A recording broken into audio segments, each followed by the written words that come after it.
Shalom and welcome to the weekly webinar of the International Christian Embassy, Jerusalem. I'm David Parsons, welcoming you to today's show from our TV headquarters, our TV studio here in our Jerusalem headquarters. And thanks for joining us. Today, there's reports that President Trump keeps teasing us with progress in the talks over a nuclear deal with Iran, even while U.S. officials are warning Israel's about to attack. This is drawing a lot of headlines here, and our program today is going to be dealing with is war with Iran the only way? Is that the only option? Or what about the deal that's being made? Or is there a third way to solve this nuclear threat coming from Iran towards Israel and throughout the whole region? Our guest is Yigal Carmon, who's been on our show many times. About 5 weeks ago, we did a sort of a lap around the Middle East. Right. How had the region changed so much? And even since your last appearance, Yigal, it's changed incredibly. Very fast events. But Yigal, for his credentials, he's the founder and president of MEMRI, the Middle East Media Research Institute, that he's a sought-after expert on counterterrorism, intelligence, diplomacy research. He was a colonel in the IDF with military intelligence and a terrorism advisor to Prime Ministers Itzhak Shamir and Itzhak Rabin back in the 90s. Also part of the Madrid peace talks. He's been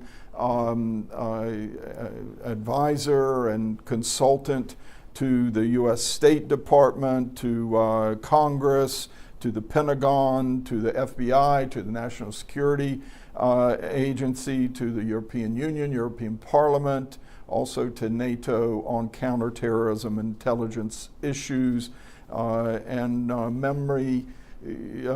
Tell the folks again all the languages that you're monitoring. You started out with Arabic 25 years ago. And Farsi, and then Urdu, Pashto in the South Asia, Turkish, and 11 years ago we joined into Chinese, Russian first, and then 6 years ago also Chinese. Yeah. And we are monitoring all the threats coming from there. One of them, God forbid, but it seems to be coming, that America will lose the pro-American government in Korea, South Korea. That's troubling. Yes, and this is very troubling. It's a pillar of American security in the Pacific Rim. Yeah. The elections are on June 3rd, and the pro-American camp is losing. And unfortunately, you think someone's asleep at the switch, like it was on Iran back in 1979? Yes, it's a tragedy. And the only ones fighting for democracy are the evangelicals. It's that in Korea, in South Korea, the Chinese are moving in and trying to flip them to the Chinese orbit. Yes. Which financially, it could. A lot of people say, "Oh, I'll vote for that." Well, the new president is totally from the Chinese pro-Beijing, pro-CC. That might be elected. So it seems. Okay. Well, we got to come back to our region, but that is troubling that you all have assessed that at MEMRI. We've had 5 rounds of talks now between the U.S. and Iran on a nuclear deal. President Trump keeps teasing us. We're making progress. Latest reports say Iran may agree to a temporary deal, like a temporary suspension, at least of their enrichment activities. Some of their enriched uranium might go abroad in order to get a lifting of some sanctions, another infusion of money, which always backfires on us. But there's also reports there's a more comprehensive deal in the waiting, if they can just push through and get past some of the red lines, where the U.S. Would invest in some sort of international consortium with the IAEA, the UN's Atomic Energy Agency, to provide enriched uranium to Iran and even other states in the region. Talk about a nuclear arms race, but for civilian purposes, but they think they might be able to control it. These are some of the ideas being run up the flagpole, and all along there's reports that the planes are sitting on the tarmac ready to take off. I don't know if that is part of the negotiating strategy where to try and scare Iran to get into a deal, but Trump just said if Netanyahu orders an attack on Iran's nuclear things, it would be bad timing. Where do you see these talks currently? Yeah, well, the Iranians are trying to pass somehow Trump's period. Yeah. To prolong the negotiations or suggest all kinds of tricks and games, consortium. You mean they want to outlast Trump for 4 years? It's not even economic. They can survive economically. It's just the period. Sanctions, they make it as if the sanctions are everything. They live the sanctions and they will continue. They're Persians. They've been here 4,000 years. The bazaar. Yeah. Just to pass this period. So what are they suggesting?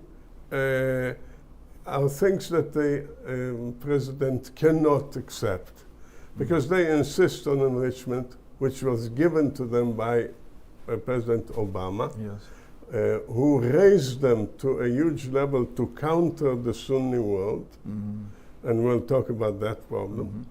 And now one of the heads of the parliament says, Barshayish Ardestani says, we have 300 kilograms enriched for what is needed for 10 bombs. 10 bombs. And there is one that was the head of the Iranian nuclear project, Freidun Abbasi, who says we can do a bomb the moment we are ordered to. But I want to say... Do you think they have a delivery system? I mean, it's one thing to make a bomb. They don't seem to have yet, but you don't really need to put it on a ship and float it close to the coast. And radiation can be passed in any way. But the problem of Iran is not only nuclear. It's their ideology, extremist ideology, death to America, to Western civilization, to all the values that the Western civilization holds, and expansionist, and having proxies over everywhere with weapons, and sending ships to the South Pole and Venezuela. And yes, they are a power. They consider themselves a power, countering America equal in a multi-polar world. They have a real presence in Latin America with narco-terrorism. Sure, with narco-terrorism. Everywhere, and with weapons. Real power. So it's not just the nuclear. Now, to understand President Trump, he doesn't want war. And let me say, as an Israeli, even though memory is an American institute, as an Israeli, we don't want war. The story about the planes, there are many who want to present Israel as trying to drag America into war. No, we don't want war. We agree with the president. No war is the worst solution. No war. So what are the options to deal with the problem of Iran, which is a wide-ranging one? So a deal that you can't really trust them on? No, there was a deal that President Obama did with them. All, allow me to say these two words, BS. They deceived. They didn't allow the IAEA to really investigate they owe answers to 4 areas where enriched uranium was found. They withheld information. They didn't allow monitoring. Nothing. It's all, any agreement with them is a joke. It's self-deception. It's self-deception. So why is the president going into this way, because war is even worse, and we agree. But are there other ways than war? So there is a way in which the president seems to be moving, and I will explain it in a second. And it's also bad, and it will bring war in no time. But he believes that it might work. And there is a third way, which we recommend, and it doesn't involve war, and it's effective to erode the rule of the Ayatollahs and to dismantle their rule. So let me begin with a regime change of some sort. A game changer. So let me begin with the idea that the president is moving into now, believing that this is a solution to the problem of Iran, alongside negotiations which are not going to So this work. is, all eyes are on the nuclear talks, but President Trump has some other moves that are going to affect it. And where do we see this plan coming into being? President Trump nominated a new envoy, a new ambassador to Turkey, and he's also a special envoy to Syria, which is part of Turkey. And his name is Tom Barak. He's Lebanese in origin, he's American generations, I believe.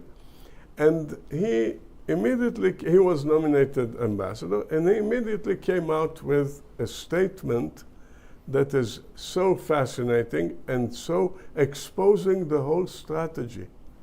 What does Mr. Barak say? The whole problem of Iran emanates from one issue, that the Brits and the French, before World War and after World War I, they dismantled the Ottoman Empire. The Sunni So this is a Lebanese guy saying an Arab, we want or he's it's an irony in itself.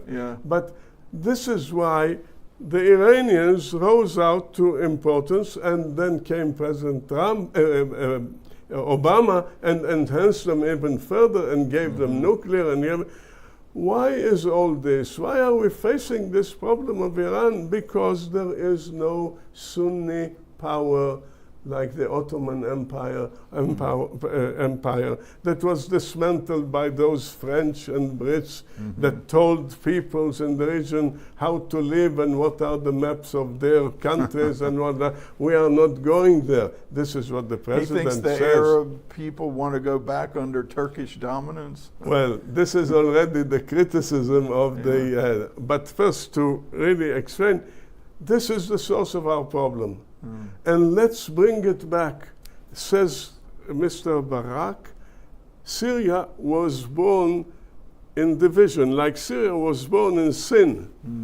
The sin, the division of the empire. San Remo and the League of Nations, the mandates. And all that, and the maps that they do also in Africa that created a whole mess in the whole Middle East. This is straight out of Kremlin. This is the problem. Propaganda. Let's bring it back. Syria.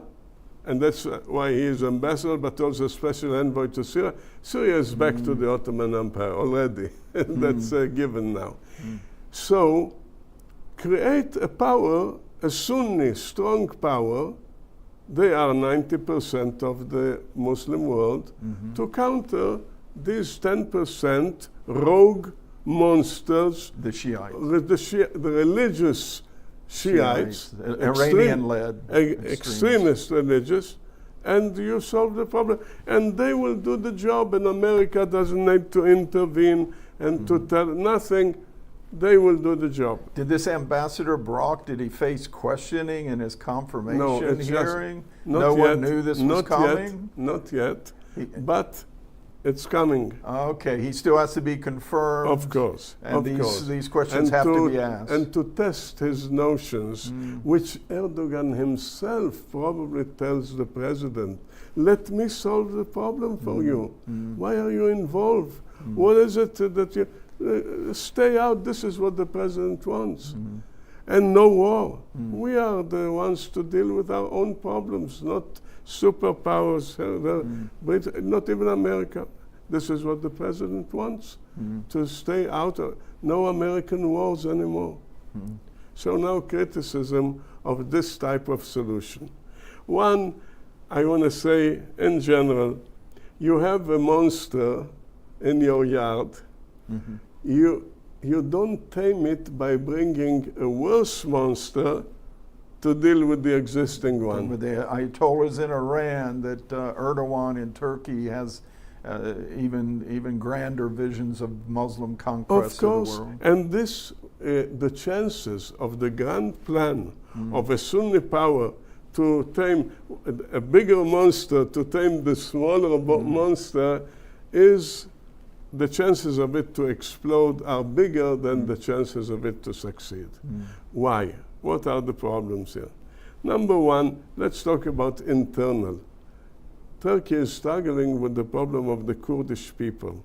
They are big people in Turkey, in Syria, in Iraq, and President Erdogan is in trouble with them. Instead of giving them rights as a democracy, he wants to rule them, to put them under his shoe. And this will explode because the PKK has said we're laying down our arms. Yes, but given that the government will give them rights, yes, and President Erdogan will take this support of America as a carte blanche to repress them even more. Suppress them. Okay. So this will explode from within. But there is far bigger problems. This plan of recreating the Ottoman Empire, the Sunni power to counter the, is not built on alliance with Saudi Arabia or the Emirates or Bahrain, which are moving towards westernization, which are moving towards moderation in a very serious way. No, it's done with the worst jihadists.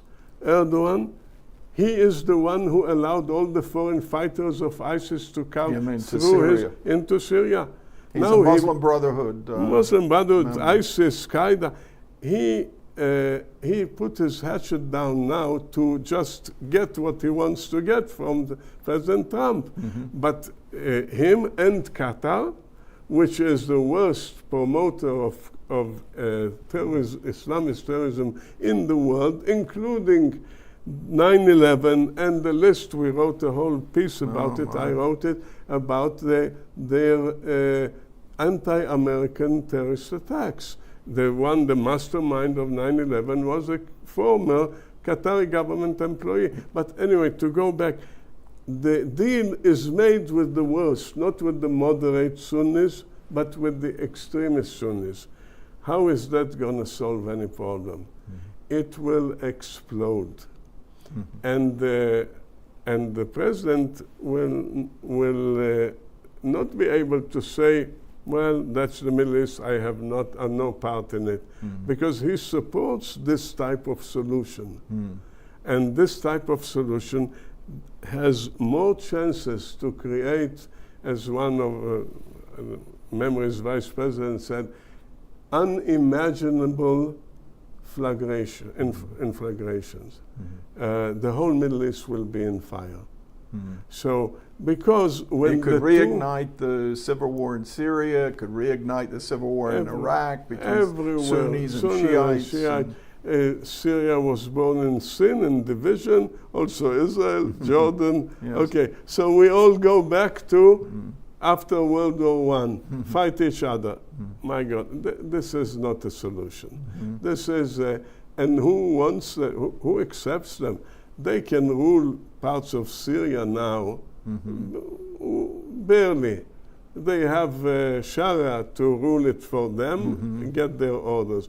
But out of this, and the Iranians are going to allow Iraq to go back to the Ottoman Empire. I mean, this is not going to work. It will explode. There are reports that Turkey has an agreement with the regime in Damascus already to build military bases and ports in Syria. What the president sees there, I can take our troops out. Fantastic. Yeah, But those who will come in will create a war, and you will have to bring them back in worse situation. The problem is clear. The idea that we need to solve it without American wars is absolutely understandable, and we all support it, no wars. But this solution, but bringing a bigger monster to deal with the is not a solution. Yeah. Now, is there a third solution? This is the big question. So what do? Agreement, they are deceiving everybody. Okay.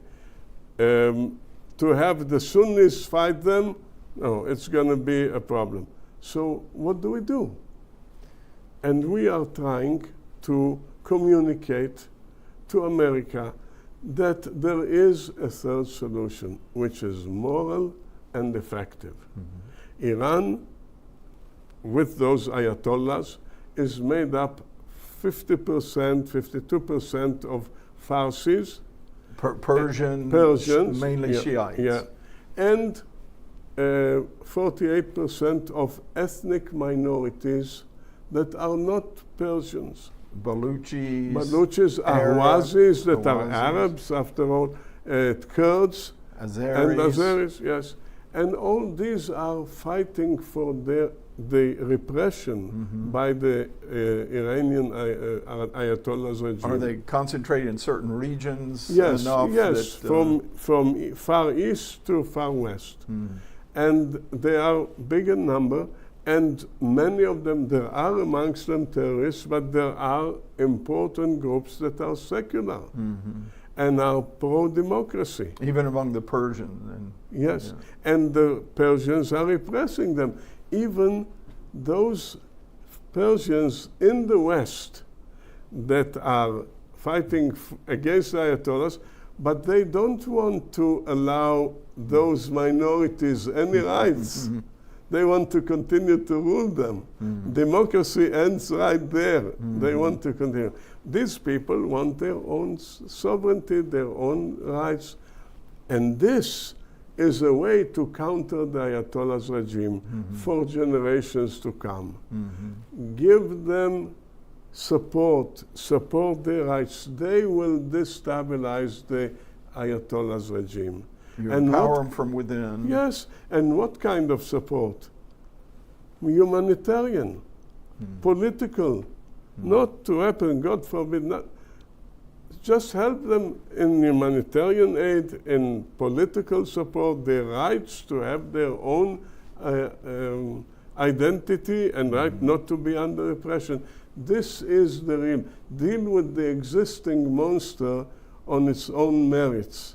Don't bring on its own turf. On its own turf. Don't bring another monster which will create havoc.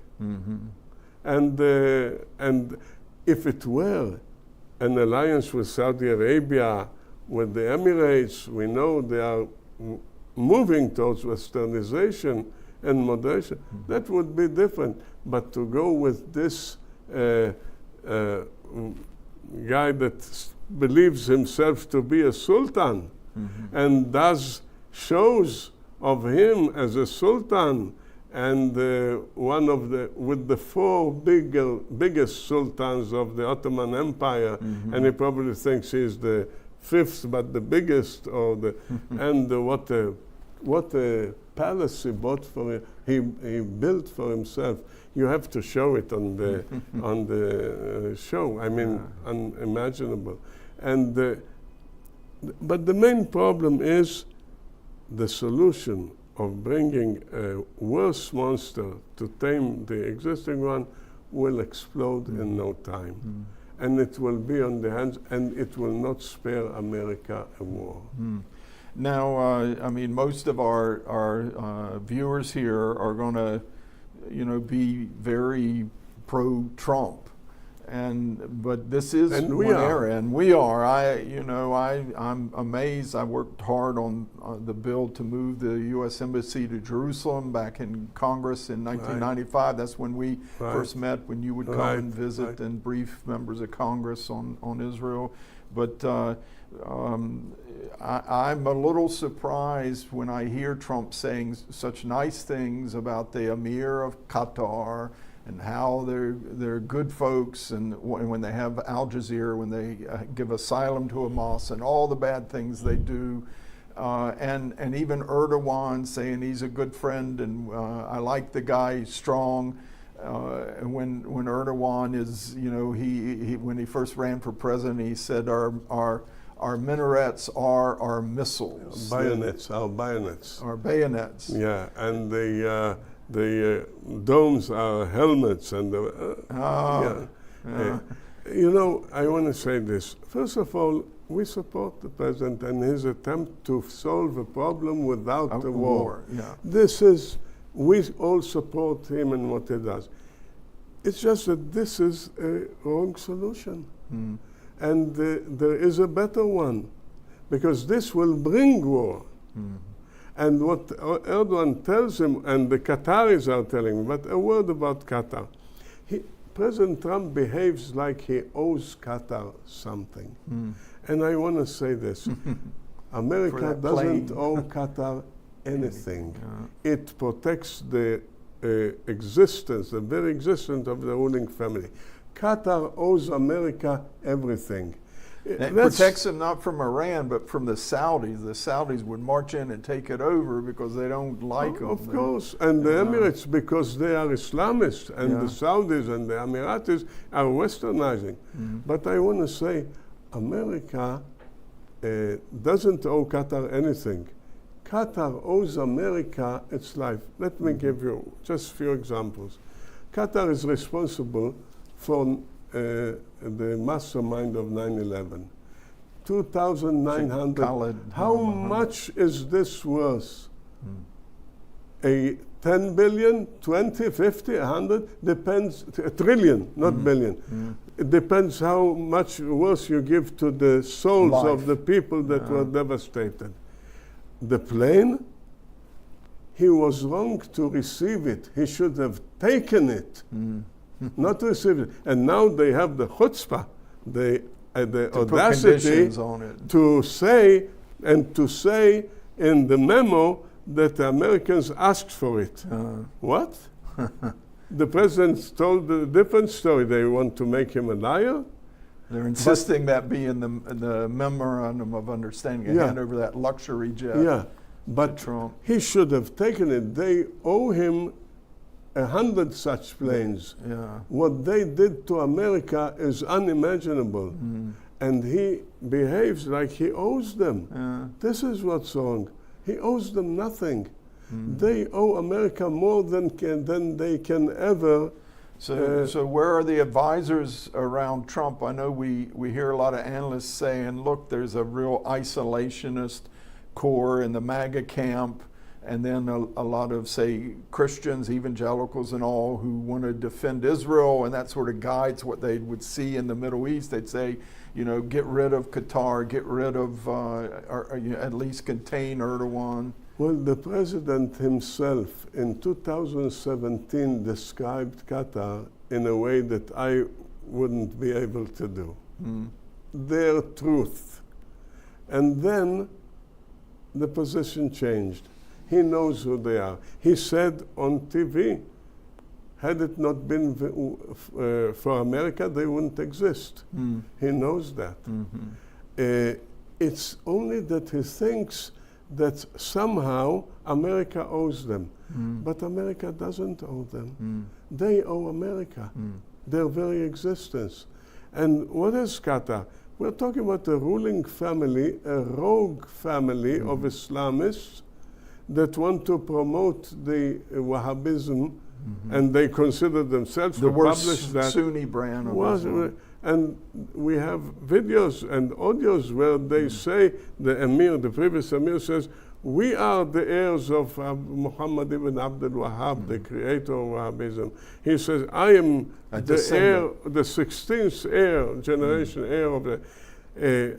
they are the worst Islamists ever, promoting every single terrorist organization, Islamist terrorist organization, all of Africa. all the Christians that are murdered, they support. We published a letter years ago where the Emir orders 15 million to Islamist organization in northern Mali, and they murder Christians there like unbelievable.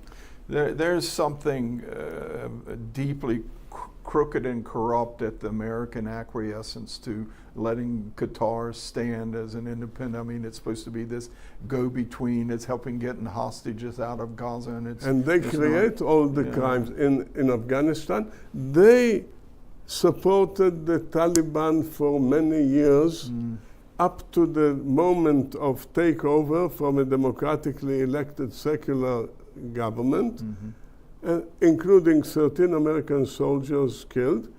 And suddenly they flip. We help take you out of. This is the arsonist pretending to be the firefighter. Just to let y'all know, I think most viewers will know that Qatar, among its bad behavior, it gives asylum to Hamas leaders. It funded Hamas in Gaza with their terror tunnels and rockets. Its TV station Al Jazeera promotes the worst brand of Wahhabi Islam and is very anti-Semitic. But memory, I just read it again, where Khalid Sheikh Mohammed, the mastermind of the 9/11 attacks on the World Trade Center, was a government employee of Qatar for several years, and that's where, and they funded him and moved him around in the Philippines and everywhere. He was trying to blow up 12 American flights over the Pacific. They planned to do it one day, over a 48-hour period. And the tragedy of all this is that he is in jail in Guantanamo for 12 years now, and he's not brought to trial. Never brought to trial. Why? I know the reason why. This is my estimation. If he is brought to trial, and it will be the capital punishment, he will talk. And he will say everything, who sponsored him. How did he flee Qatar? This was told by Mr. Richard Clarke, who was advisor to 2 American presidents on countering terrorism. And he said the FBI came to arrest him. They told it only to the Emir as confidence that they are going to snatch him to stand justice. Within hours, he disappeared. This is how he... There's a lot of dirty games going on where whether it's Democratic or Republican president, as different as President Trump is from Biden, it's like, we just go along whistling, the Qataris are good people and all. And I am troubled by it. It is all regarding the CENTCOM base in Qatar. But the big American base in Doha. But this CENTCOM base will suffer no problem if they, in functioning, if the Qatari ruling dictatorial family will be stopped. The base will continue to function and do its duties. They don't need this ruling family to function. No, America is there, and it is only that it gives legitimacy to this regime that they can play these games. So in answer to our lead question, is war with Iran the only way, this threat that maybe Israel, and if Israel attacks, maybe the U.S. quietly says yes or comes in and joins, whatever, is that the only way? You're saying there's actually another, they think it's a peaceful, the U.S. administration thinks it's a peaceful way to deal with Iran by boosting Turkey in the region, but you say it's dangerous and could lead to war. Yeah, it's to bring a worse monster to deal with Iran, which is and there is another way. The third way is? Yeah, and it's also no war. Empowering the minorities in which deserve support morally. They make up half the population, and even among the 50% Persian, Farsi, native Farsi some are Shiite, but most of them are peace-loving, and Yes, somehow yes, this repressive yes, regime has hung yes. on all these years, and Yeah. an internal revolution. It doesn't always have to be bloody. Right. Uh, And no American boots on any ground. It's a local thing. Okay, let's ask a couple more questions about the region while we have it. Okay, this Ambassador Barak, he's not passed his Senate confirmation hearing. Developments are going on in the region.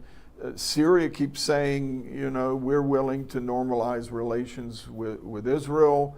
The way Israelis put it jokingly, we're going to be eating hummus in Damascus soon. Do you believe that?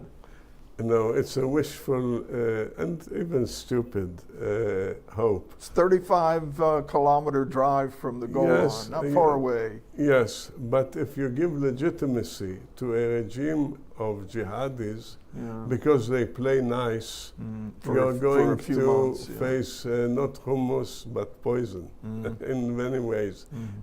This is a tragedy in itself to understand the goal in having a well, the new ruler of Syria would do anything to get America's support. And Erdogan is doing everything to get America's support. And this is, again, to mention something we have in the past, that the question whether he is this or that is so irrelevant. He is both this and that.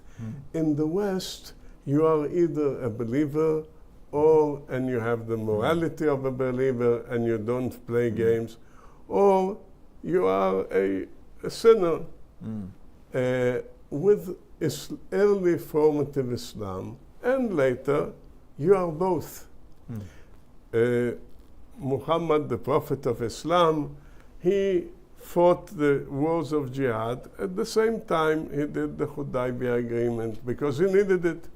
And he gave rights to the Jews in Medina, in the document of Al-Medina, fantastic. And then he came in and murdered them all. Sultan Suleiman the Magnificent of the 16th century, he fought the Habsburgian Empire and besieged Vienna. At the same time, he needed to make sure that it is not countered from the Mediterranean. He made an agreement with the Royal of France, Francois I, Catholic. He had great relations with Venice, Catholic. He brought schools of infidels into Istanbul. The notion, you do what you got to do. Play on all ropes. Dance on all the, you need, for the Jews, I would say, who saved the Jews from Spain? Bayezid II. He wanted those Jews to help the Ottoman Empire. So it's not that he's either this or that. He's both. They are all both. They play both sides. Both sides.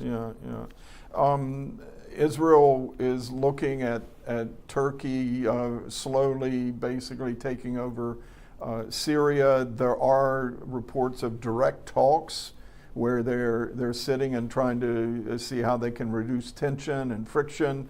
Is Israel just going to sit back and let it happen? Is there anything Israel can do? The narrow-mindedness of the Israelis have been proven in October 7th. We're kind of preoccupied still with Gaza, but... Yes, and the thought you ask about the president, where are the advisors? Well, they are advising him the semi-solution war to promote the Sunni empire solution to counter. In Israel, it's the same. You have people that are very narrow-minded. They don't know history. They don't know, really, maybe they remember something of their own life, but they don't know what they are doing. What is this agreement with the Turks? Do they know Turkish history? Do you know, they know the Ottoman Empire history. What is this agreement? You don't need an agreement to have from an agreement only the Turks are going to benefit. You can have arrangements, you don't go to war. Arrangements, okay, temporary, depending on how they behave. But an agreement is to give the Turks something for what? For not attacking you. Okay, I mean, this is extortion. It's like the deal to release hostages. It's not a deal. It is a mafia Qatari extortion through Hamas. Racket. That's what it is. The Palestinian National Cause has been the biggest extortion racket in human history. Right. All the money they get. So even to call it so a you deal. want to attack the world. Yeah. It's not the deals that the president, it's the same word, but it's not an economic deal. No, not what he, it's one side winning.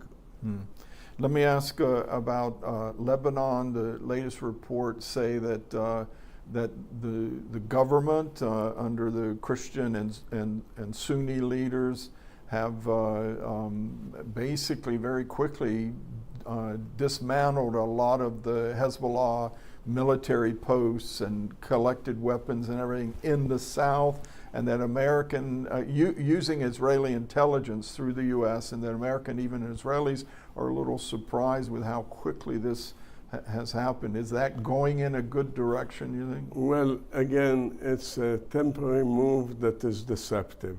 They cannot have, Israel is ruling the area of South Lebanon. Had it not been for that, there would be nothing. They want to get back.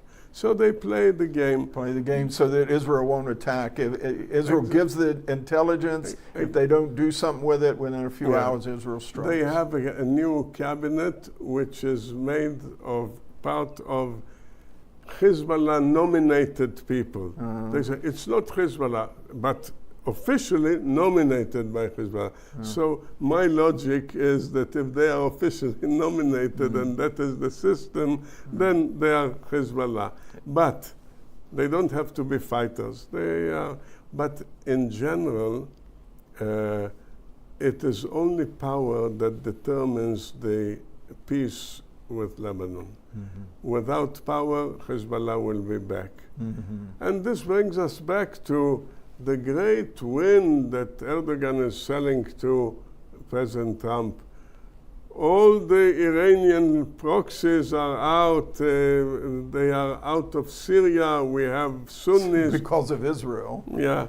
But those Sunnis will prove to be worse than those that have been taken out.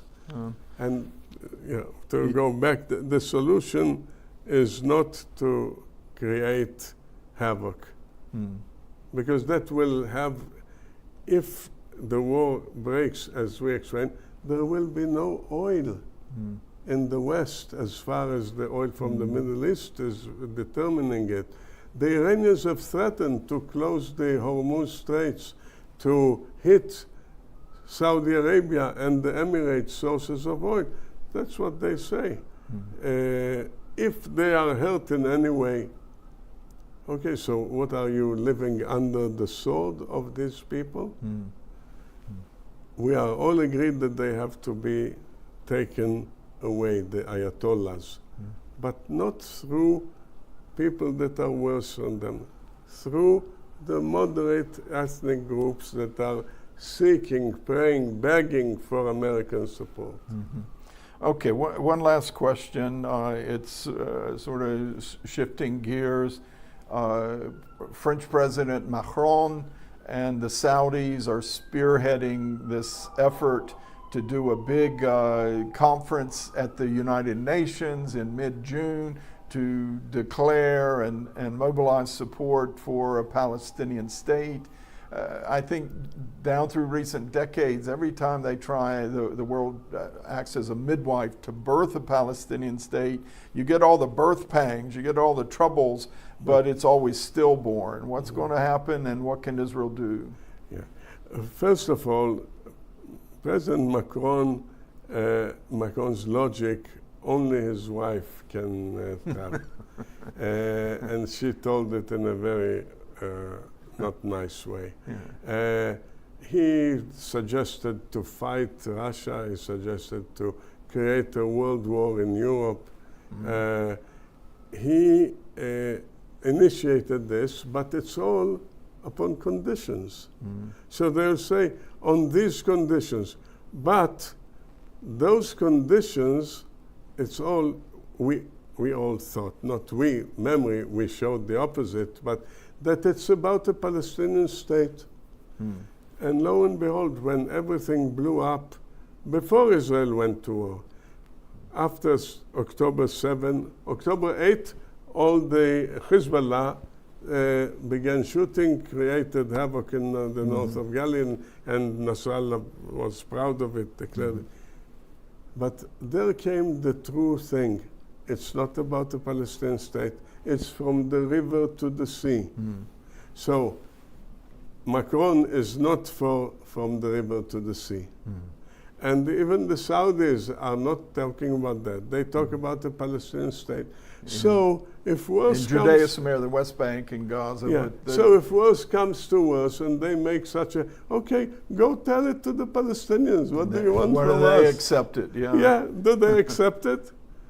It's stillborn because they never accept a partial rump state. Of course. They want the whole land. They want it from the river to the sea. Okay. So, yeah, okay. My prediction's stillborn again, but I hope we've seen the birth pangs already with this war, because it always winds up blowing up in your face. Every time you look at it, it ends in war. It's always, if you believe in solutions, that the worst monster will, like Hamas, will save you from the other. Yeah. You have to go for moderates, and there are Saudis, Emiratis. They are your allies. There is no MAGA without true allies, not fake allies. For America to be great, a measure of it is how great are its allies, who's following in their steps. And to lose South Korea just because they owe America so much money. Well, Qatar owes America more than they can ever pay back in reparations. 100 years. Yeah. Okay. All right. Interesting discussion throughout. We thank our guest, Yigal Carmon, the founder and president of Memory, and we really appreciate it. We could probably just keep going here for a while with other regions and troubles, but you have specialized in all of this for decades now in IDF intelligence and advisor to Israeli prime ministers, and now through the Middle East Media Research Institute. Thanks you for your time. Thank you for having me, David. Okay, we hope you enjoyed today's weekly webinar, and you can join us next Thursday at 3 p.m. in the afternoon. Please join us then for another exciting webinar. And I just want to remind everyone, every day at 4:30, you can join our global prayer gathering every day to pray for Israel and this region. Every Monday, we're doing a special global prayer gathering on the Nicene Council 1700 years ago, which really was important in solidifying the Christian church in those early centuries, but also turned its back on the Jewish people, and even Jesus as a Jew turned its back on his own people. We're going in and talking about Nicaea and praying about the consequences which are still with us. We'll see you next week on the ICEJ webinar series, Shalom from Jerusalem. Thank you for joining us today. Join us again next Thursday at 3 p.m. Be sure to subscribe and follow us on our social media platforms for more exclusive ICEJ content.